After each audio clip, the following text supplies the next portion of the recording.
You're listening to Crystal and Emily on Love Your Shelf, the best librarian podcast in the extensive and highly competitive field of librarian podcasts.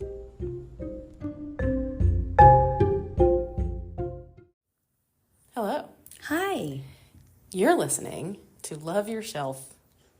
It's a podcast about books and movies and shows, and we're back.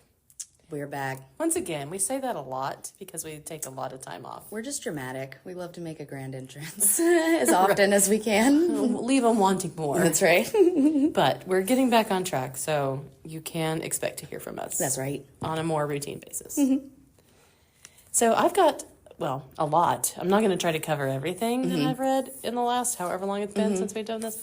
But I've got a few. Yes. And so I'm going to talk about some books that I liked, some a little bit better than others. And then we're going to talk about movies. Specifically, we're going to talk about Kanopy with a K, which is our library's new streaming service, new to us streaming service. Yes. And they have a ton of movies. There's a little big selection there. And it's a lot of things that you can't get on other streaming services. So we're going to talk about that and how amazing it is that Nacogdoches Public Library folks can watch those films and shows for free. And spread the word. You get insider information if you listen to this podcast.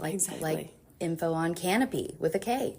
I feel like I always have to say that because, first of all, why? I know. I don't like that as an advertising thing. I'm with you. I've seen it where, they'll change something that's like multiple letters in a phrase. None of them have this new letter, like classy cuts with two Ks. Mm-hmm. Why? Just call it classy cuts with two Cs. Right. Everybody knows what that means. Yes. If somebody can explain that to us, please get with us and tell us why this needs to happen. Why do I associate that with the 90s or the early 2000s? I don't know, for some reason. Or even earlier, maybe. Yeah, I don't know. But I'm with you, though. I'll still stop and look if it's spelled correctly. Yes. In fact, I'll give you a kudos. I'll be with a K. Maybe. Not with a C, which would be weird. Yeah, no. That makes no sense at all. Anyway, yes. Back to the books, which is why everyone's here. So the first one I want to talk about is called The Plot by Jean Hanff Korelitz. It was a Goodreads nominee for Best Mystery Thriller a few years ago. And it's good. It reminds me, the plot of the plot reminds me a little bit of Yellowface by R.F. Kuang. Okay. But it's a little overwritten, a little verbose.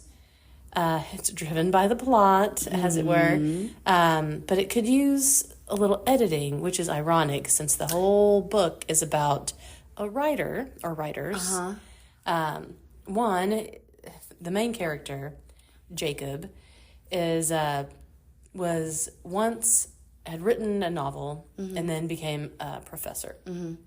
And after his first book, he never produced anything.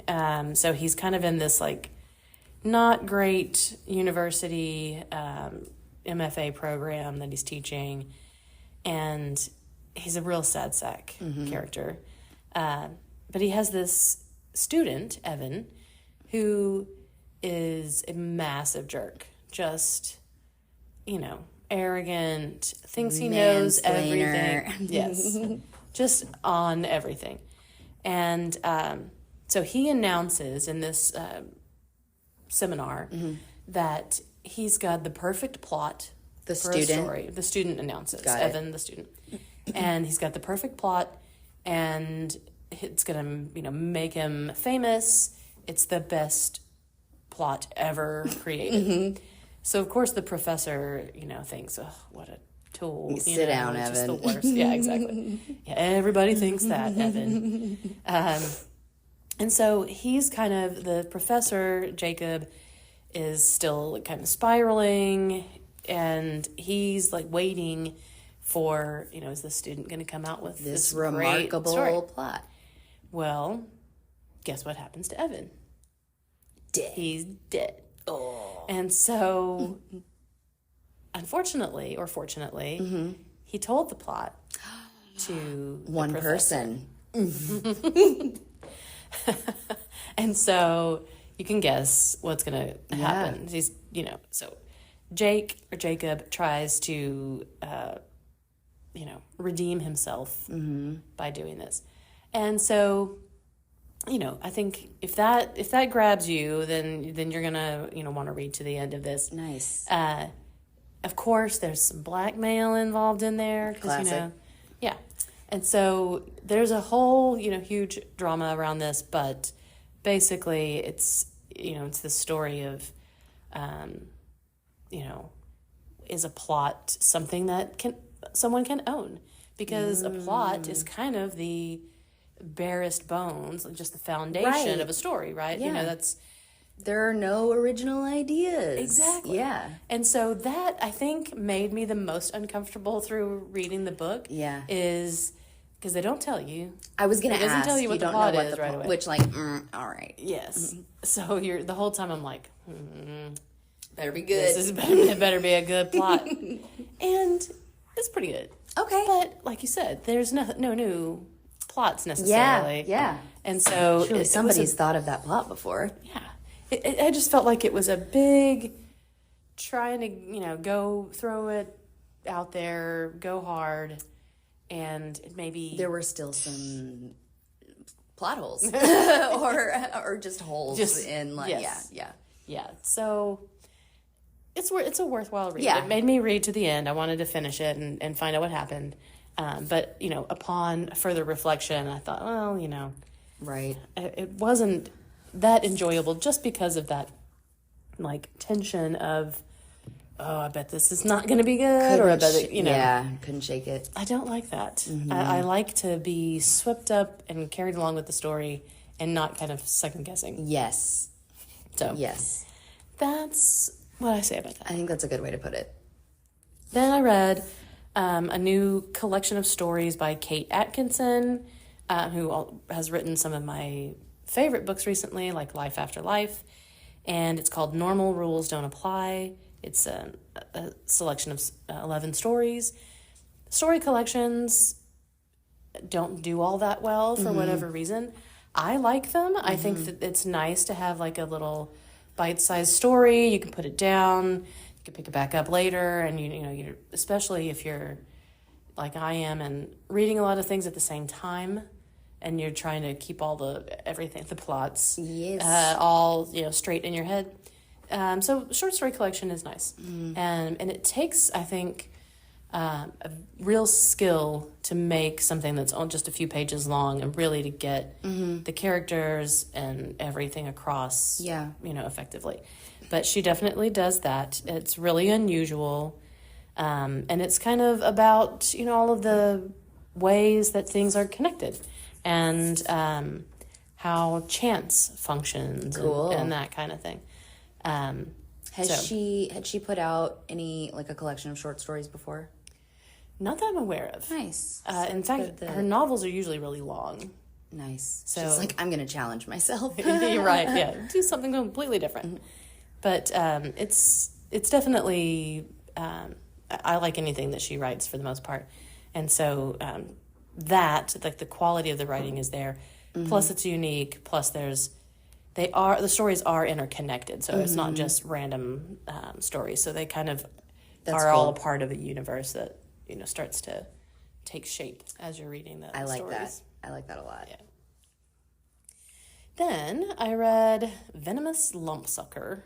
What? By Ned Baumann. The Venomous Lumpsucker it's very hard to say that. I want to add more letters in there. It's the M's, like the Venomous so. Lumpsucker. Yeah. Yeah. It feels like it'd be like a theater warm-up. Exactly. And so it's, the Venomous Lumpsucker is a fish. And the book takes place in the near future, where all of the species are going extinct. So it's very dark, but it's also funny. It's comedic in a way, but it's about kind of how capitalism is just run away and has kind of destroyed everything. And these species that are dying off, they have like a new technology that takes the DNA from these species and saves it, or like saves like one example of the species and says, oh, see, we're saving them, But as the story goes along, you realize it's much more nefarious than that. Yeah, there's something sinister. Exactly. And so there is one of the main character, I would say, Karen, is in charge of like keeping track of the venomous lumpsucker species, which is like this bottom feeder kind of gross Sounds fish. cute. Yes, exactly. But it's also the most intelligent fish on the planet. Is that true? I don't know. It is in this book. I didn't go and do any research. I'm so curious. Yeah. I'm shocked some kid pretty hasn't sure come up to me and been like, "Do you have any books on the venomous lumpsucker?" And I'm like, "What?" I'm shocked at what kids know and say. Oh yeah, yeah. They are always, especially about animals and things like that. Yes. Anyway, but yeah. So Karen is an animal cognition scientist, and of course she's distraught by all of these things that are happening, so that's why she does this job. But then she finds herself like pitted against all these other actors, bad actors that are involved in this a conspiracy, I guess is the word. So yeah, it's in the near future, set in the near future too, so that's another part of that it's dark, is that this is all happening in our lifetimes, according to, fictionally, of course. But hopefully... buckle up, guys. This is all happening right now. Not saying that. So, yeah, it's really... The story itself is really unique. Yeah.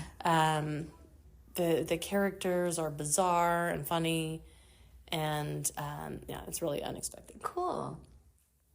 Then I read What Feasts at Night by T. Kingfisher, which is a sequel to What Moves the Dead, that I've talked about previously.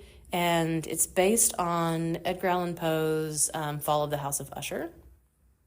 And so the main character is this retired soldier, Alex. And Alex had, in the previous novel, had gone to Usher Manor and, witnesses all of the weirdness there. If you've ever read Fall of the House of Usher, and the two siblings, all and of the weirdness there. Yeah. And so this is the follow-up to that, where Alex is still at this manor, but then now there's a new not mystery, but there's a new thing that he has to, that they have to resolve. Okay. It's hard to explain without really getting into it. Okay, cool. But it's like very short. It's very brief. Both of the novels are very short. And it's kind of about these soldiers that have come back from war. They've got PTSD, which they don't know, or they don't have that name for it, obviously. Right. But it's the same symptoms, and so they find it difficult to navigate life. But then they have to go up against like these superstitions that the local people have, and but they do find out that there is something going on. So there's like this superstition, but then like so often in fiction, they realize that there is truth to it. Truth to it, yeah. Sure. And so it's a dark mystery, but there's humor to it, which is nice. Yeah. But definitely that it's creepy and carries out that kind of Edgar Allan Poe foreboding. feeling. Yeah. Yes. Cool. Yeah. And carrying on with the creepy factor, I read Home Before Dark by Riley Sager. Yes, I've been wanting to read this one. Yes. So this one reminds me, if you haven't, and a lot of people didn't see this show, but it's on Stars, called Shining Vale. Oh, no. With Courtney Cox. And she plays a writer in the show. She plays a writer who has, writer's block, and she writes steamy romance novels. And so her husband buys this big new house, like an old Victorian mansion, so that she has a place to write. And then, shenanigans ensue from there. Creepy shenanigans? Creepy shenanigans, yes. Classic. So it's haunted, basically.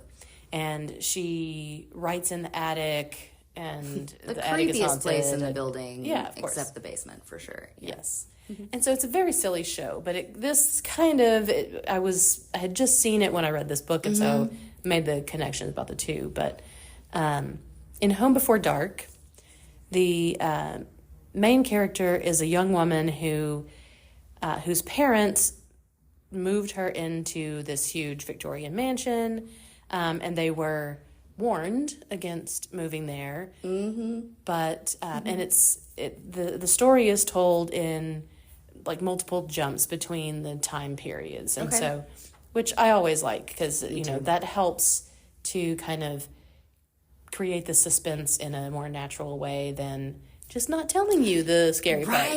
Yes, there are ways. Yeah, there are ways to do that. Yes. And so Maggie is the main character, and you discover that the family only lived there for 3 weeks, that it was so haunted that they left in the middle of the night and never went back.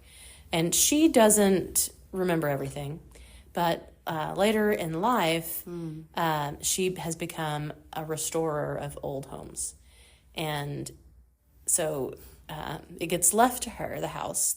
It turns out that even though they only lived there for 3 weeks, they didn't sell the house. Okay. The parents kept it. And so now her parents are gone and she's left with this house. And so, she starts to experience all of the weirdness. It is not just a story. And so there's, ghosties. Ghosty things afoot. Things going on. And she realizes that what her father wrote maybe there was some truth to it. Yes, because she assumed that essentially the story of this house, the father ends up writing a book about it called House of Horrors, and it becomes like as popular as the Amityville Horror. Okay, and, so, but that also kind of drove a wedge between her parents. It was this whole thing.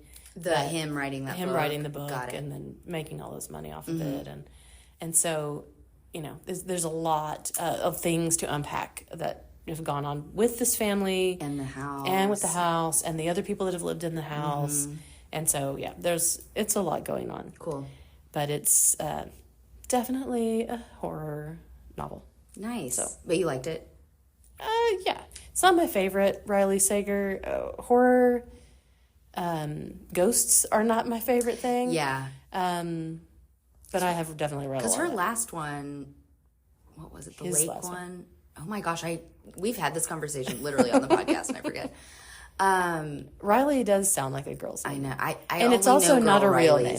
Yeah, that's right. Yeah, it's just a nom de plume of another guy who doesn't, he wrote I never know, we've talked about this before too, but I do have to mention that he wrote a regular literary fiction novel that didn't do anything, didn't go anywhere. Then he starts writing these kind of, I wouldn't say cheap, but, genre forward, very genre heavy novels, and now is just writing them Found down. His little, Yeah. One after the other. Every few months there's another one out. Man. So, yeah. What was the lake one? Wasn't that Yes, Riley Sager? there's the house that, across the lake. Yeah, okay, yeah. That one took such a weird turn. I think we talked about it on here. Did not see the ghost aspect of that one coming into play. Yeah. Yeah. It's just like, very inventive. Right. Yeah. But no, I rolled with it for sure. Yeah. Then I read Look Closer by David Ellis. And everything I'm talking about today reminded me of something else, so I don't know why I'm making that connection. Ooh. But it reminded me of that series You, which is a book series and a TV series. And also a little bit like John Grisham for some reason. But basically it's about this couple who's well off in Chicago. They've been married for a while. They're not all that excited about their marriage or whatever. But the look closer part is like, okay, so here's this picture of this, seemingly normal couple, but look closer. And then you find out that they're not normal. Exactly. There is a $20 million trust fund involved. Oh, cool. There's an affair. Classic. Yeah. So it just kind of, it exactly very much fulfills its title in that it kind of zooms in and then zooms in and each time reveals more. But it's not even like a zoom. It's more circular than that. It's very interestingly told, the narrative.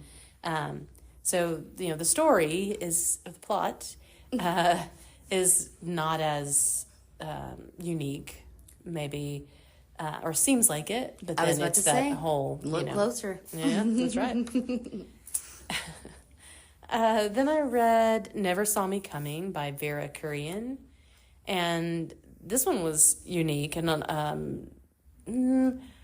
I've been reading a lot of stuff just like, oh, that looks like a good title, and then I'm looking at them a lot online, and so I don't look at the back of the book. I don't look at the blurbs. I'm just going, oh, here, title, I'll read that.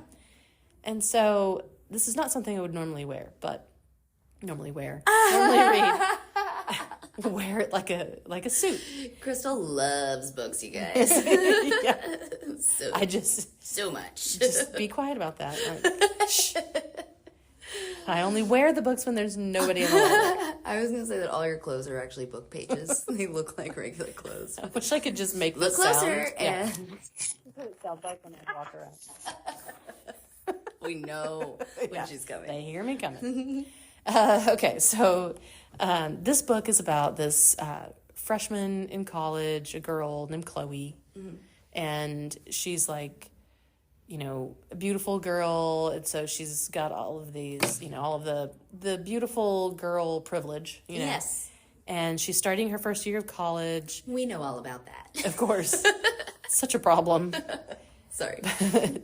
So she's starting college, but the unique part is that she is enrolled in this program through the psychology department because she's a psychopath. Oh. Yes. And there are, I think, 8 or 10 others that are also enrolled. They don't know who the others are. And then hijinks ensue. And they're all psychopaths? They're all psychopaths, but they're kind of being tracked by this psychology professor. Interesting. And they wear smart watches that remind them of when they need to go do their little testing or whatever, So they're identified, but only to the psychology department. Interesting. But somebody dies. And dang it. Yes. And so it's one of the students in the study. Got it. So the other students that are in the study got to figure out what's going on. Right. Interesting. Yeah. And so again, it's the voice of the character is a little bit off-putting because she's, a young girl who's never had any, she's fully privileged and never had any problems and thinks that she can get by on her looks and that kind of thing. It's you just said that, thought that. Mm-hmm. But her character does grow some depth, not in small part because she's a psychopath, but she's plotting. You find out really early on that she's plotting to kill this boy that she knew in childhood. Okay. Or you knew she was younger. Okay. And so, that's another clue that she's got something wrong with her. Right. But we don't know, up front what happened or why, or, if this is just Got it. she's just doing this because, he dismissed her or something. You don't know what he did. Okay. But, it could be anything. yeah. So it's one of, a pretty small category of books where the pretty likable main character is a psychopath or a murderer. Yeah, or whatever. yeah. It's also kind of like you, or where the person whose eyes that you're looking through just to view the story, the lens is of this monstrous person. So, I watched maybe a few episodes and I can't remember why I fell off, but I do remember being like, oh my gosh, obviously this guy is not likable. Yeah. He's crazy. Yeah. And do you eventually feel for him? I think that's why it continues. I think that's why it there's more books and there's more episodes in the series. Because you can't just... maybe that's showing my own psychopathy, but I do feel like you grow to kind of pull for him a little bit. Yeah, I feel like I think that's great storytelling. I salute that. Yeah. I'm just curious. Well, and two, it's funny in you, and also in Never Saw Me Coming, is that, this character who's deeply disturbed, there are people who are more disturbed. Yeah. And so then they kind of come up against, wow, I get to kill this person. They're even worse than me, and that's why I'm killing this person. Now, he definitely starts off, there's really not, it doesn't seem like there's much redemption for him. Cause he is just stalking serial a girl. stalker. Yeah. But it's later on, as he kind of progresses, I don't know, your perspective changes a little bit. Because I was always so many girls are like, oh, he's so hot. I'm like, he's crazy. That reminds me, and I'm going to talk about the show later, but the series Fallout, which is based on a video game. Yes. Or a game. Have you watched any of that? No, but I know what you're talking about. Okay, so Walter Goggins plays the ghoul, and so he's this character who is irradiated or whatever. Like he's hate it when that happens. He's blasted in a nuclear blast. Darn it! And then he's kind of immortal. But he has his skin. He's bald. His skin is red and inflamed. He has no nose. There's just a hole where his nose is. And the women are saying that about him. What? Yes. I've seen images of him from the show. Hold. What? What's the? Yeah. Why? Yeah. There's fan fiction about this guy. What? Yeah. So I don't know what that says about men or women. I know. Or humanity. Or your what? Yeah. Is he just a real smooth talker? There's a fact. Do with it what you will. That guy inspires. I'm gonna be on romantic stories. What if next week I come back and I'm like, Crystal? I watched the show. I can't explain it, but I get it. He has good lines. He's cool. I feel like that's... It's kind of like, what's the Ryan Reynolds character? Oh my gosh. Deadpool. Yes. It's a little bit like that. Underneath his mask, Deadpool is a mess. But he's cool. Right. He's sharp. But... Now, the ghoul character is not cracking jokes like Deadpool. But I guess that's the similar kind of thing. All right. I don't know. Y'all can have him. That's what I'm saying. I'm giving them the benefit of the doubt. He looks horrifying to me. The nose thing is what I was going to say. The real challenge. Yeah. Challenge. Yes. Oh, yeah. How tough would it be if you fell in love with this man? Like Love is Blind situation. I've literally never seen that show, but... Oh, well, I guess kissing would be easier. That's what it is. And maybe that's what it is. That's what it is. You don't have to dodge the that's nose. Right. That's always been a problem. If I had a nickel of every time I said... I wish that person didn't have a nose. That nose just gets in the way. Yes. How interesting, though. Well, okay. Very unusual. But, Never Saw Me Coming is definitely kind of a fun read. And it ended, it seemed like it might continue into more. But then I read a very different, very short novel called Orbital by Samantha Harvey. I haven't read anything by her before, but I will, because it is beautifully written. It doesn't have much of a plot. So it is about these 6 astronauts and cosmonauts. There's a group of them that are on the space station. Again, it's kind of in the near future, set in the near future. And it's like a day in the life, but their day as they're orbiting is like 16 days or 16 passes around. Yeah. I don't remember exactly, but so each chapter is like another revolution of the Earth or whatever. Cool. And they get to, look down on Earth. You get all of the like imagining of what would it be like to be trapped in that way, which is horrifying to me. No. Yes, I'm with you. Yeah, I'm saying no, like, don't make me do it. Like, just in case they're out there trying to kidnap people to be astronauts. Yeah, please, not me. We're not going to do it. But so it's very claustrophobic. It's very existential. It's kind of about like what's the meaning of life. Yeah. But it's all kind of, it hinges on, or it's all surrounds this idea of, floating in space and looking down on the Earth. And, cool. Very beautifully written.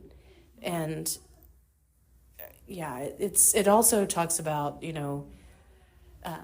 climate and what's going on the planet. And as they're up there, they see, it's kind of like this helpless feeling because they see this enormous typhoon that starts building in the ocean, and then they know it's going to go hit landfall. What can you do? Yeah. Oh, wow. And so it's very unusual, beautiful book. Cool. I really liked it.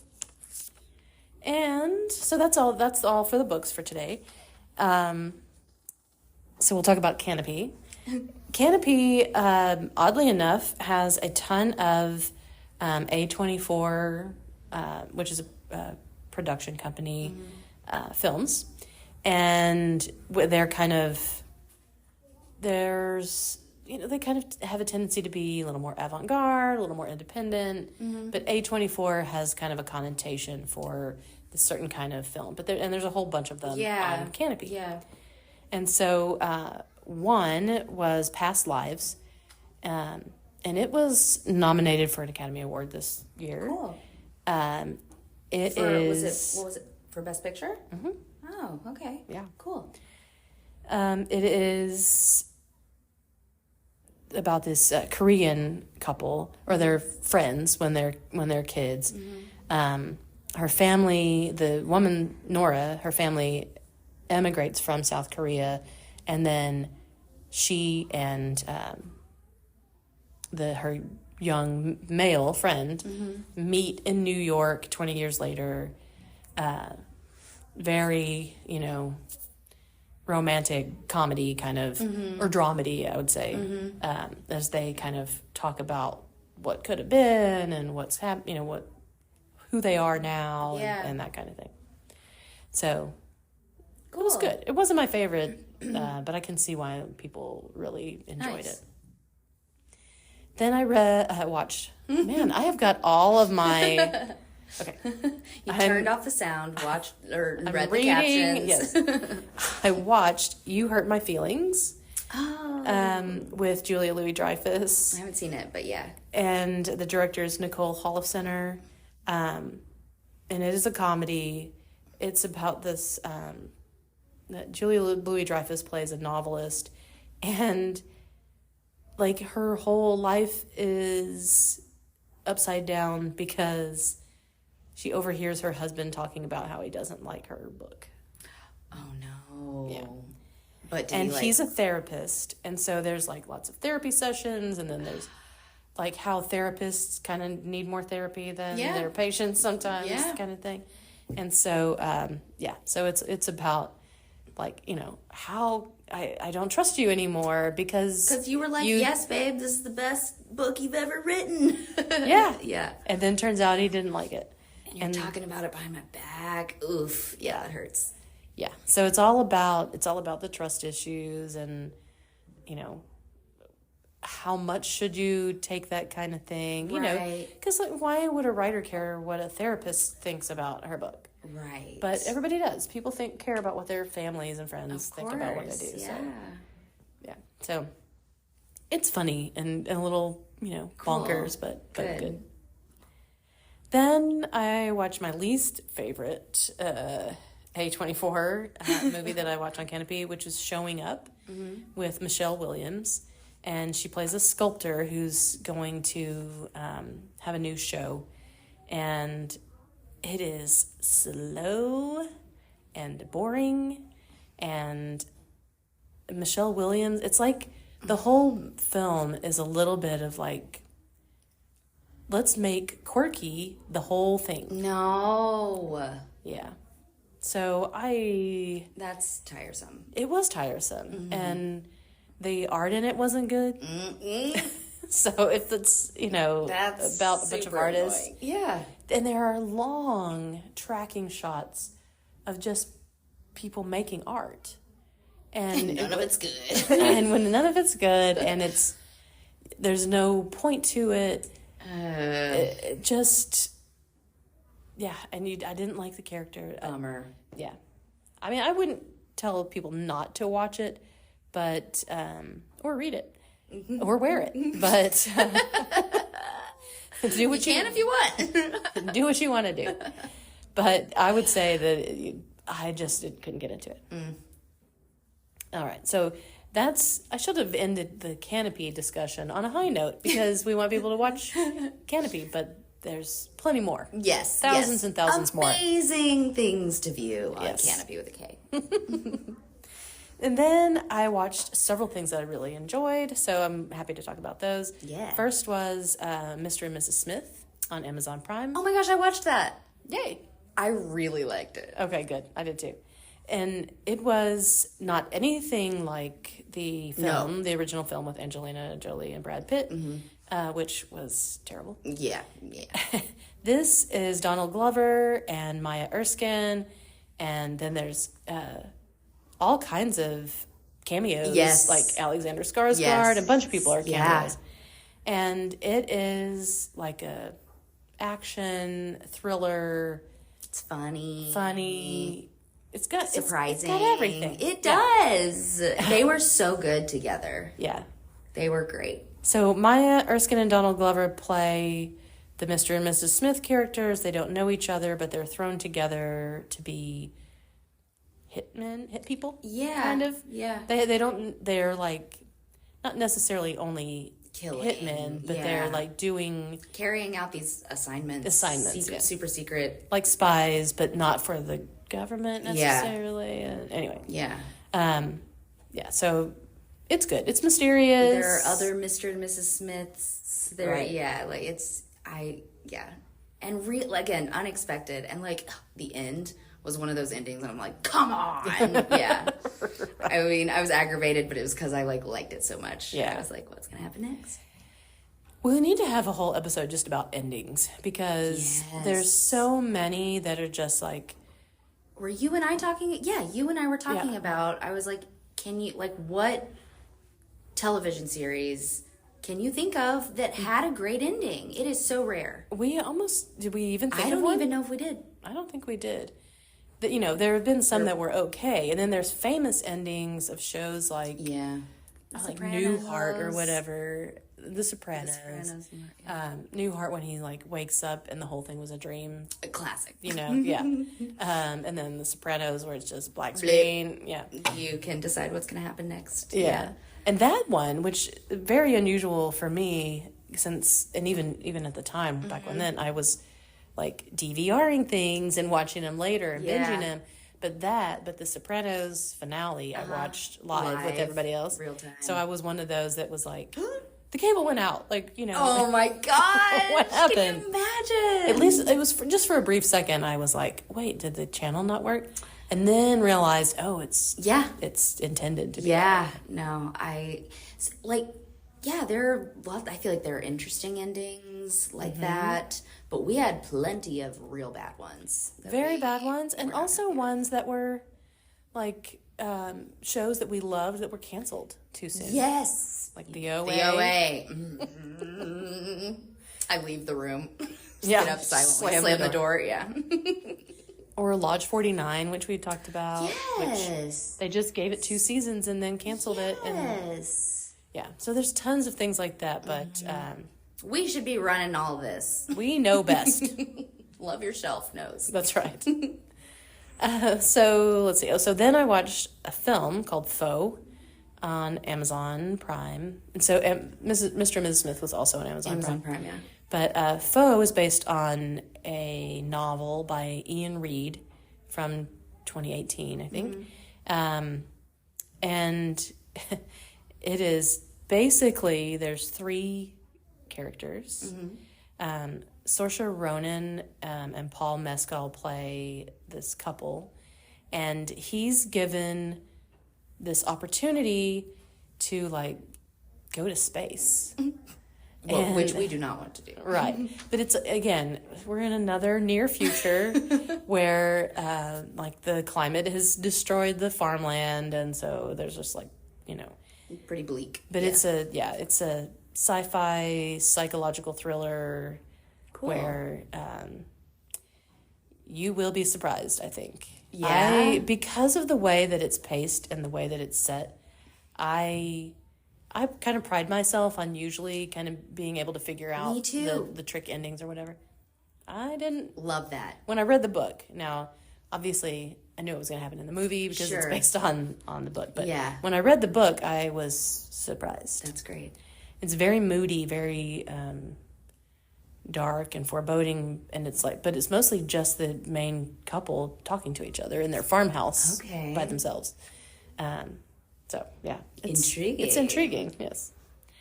Then I watched The Walking Dead, the Ones Who Live. Mm-hmm. And that is... I was very excited to see it, but it's about Rick and Michonne. And if you're not a Walking Dead fan, then you probably don't know what I'm talking about.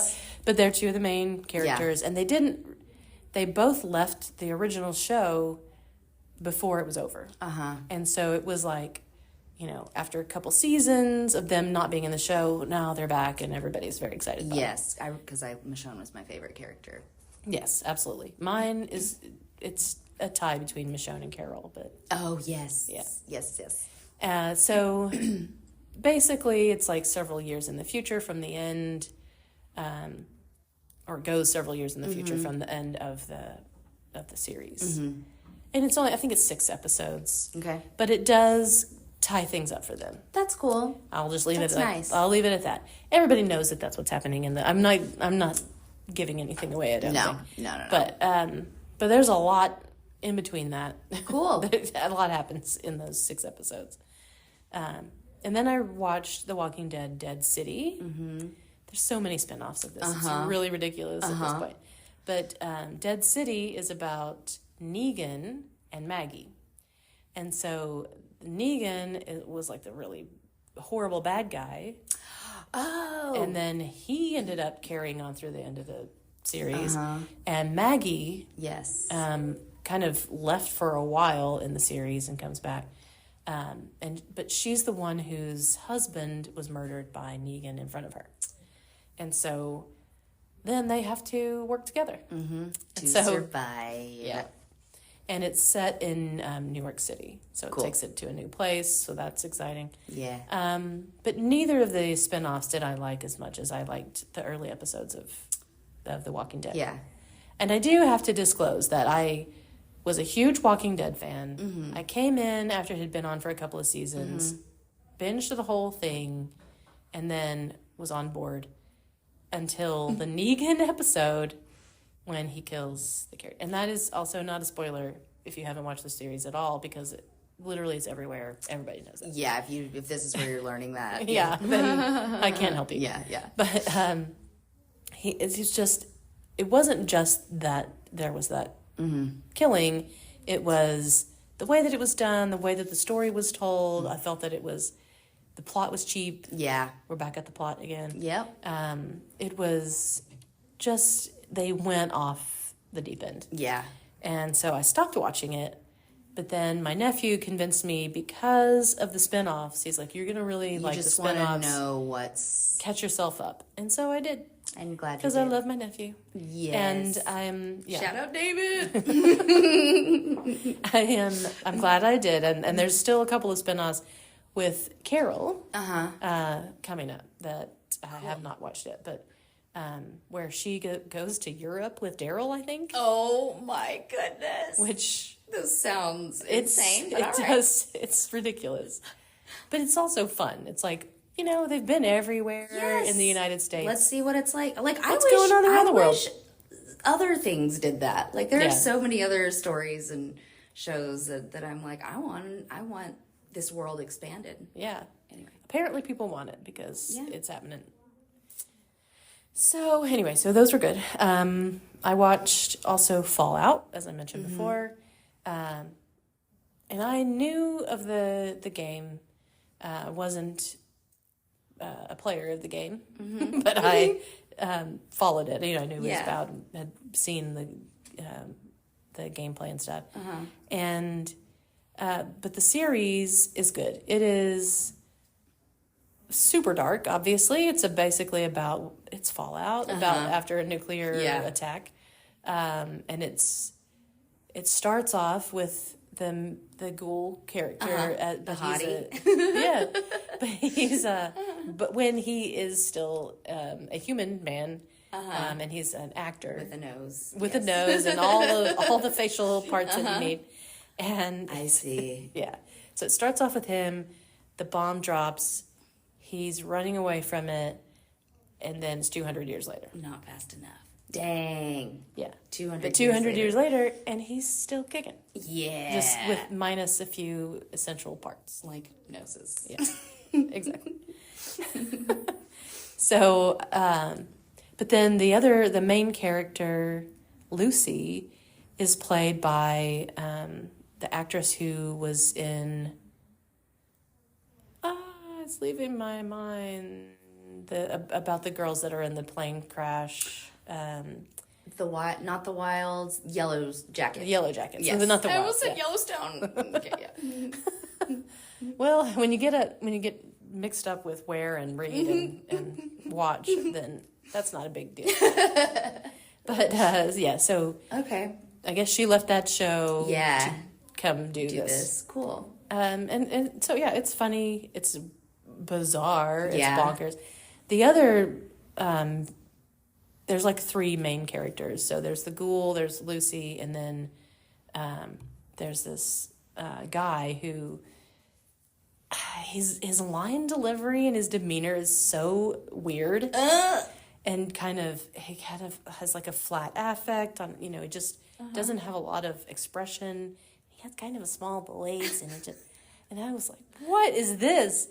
But that he grows on you, and you come to understand like why. It just makes me I want to know what you're talking about. Yeah. You got to see it. Yeah, because it was like, is he gonna have an expression ever? Is he? Is this a party trick? What's wrong with him? Is it the actor? Why is it? It was just, there were a lot of questions. About the choices. Yeah, but it gets better. But he is a quirky dude, so that's a fact. Yeah.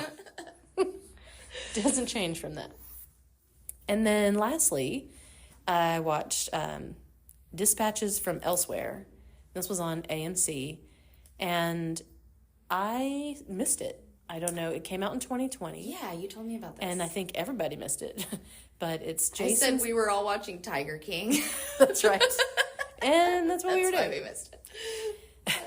And we should have been watching this because this is much better. Okay. This is like magic realism, drama, comedy silliness. I love all those things. Yeah.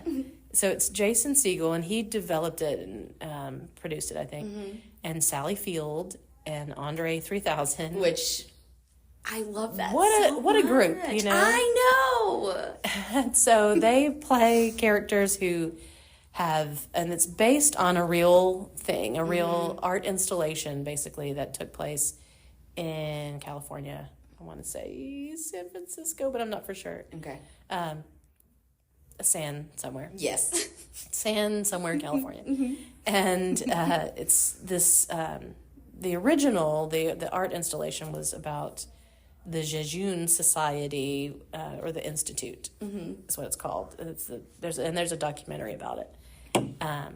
But they made a fictionalized version of it where essentially what happens is the main characters see flyers around the city that direct them to an address, and they go and they get inducted into this kind of secret society, and they're given assignments to do, and they have to it's not like Mr. and Mrs. Smith. That's what I was gonna say.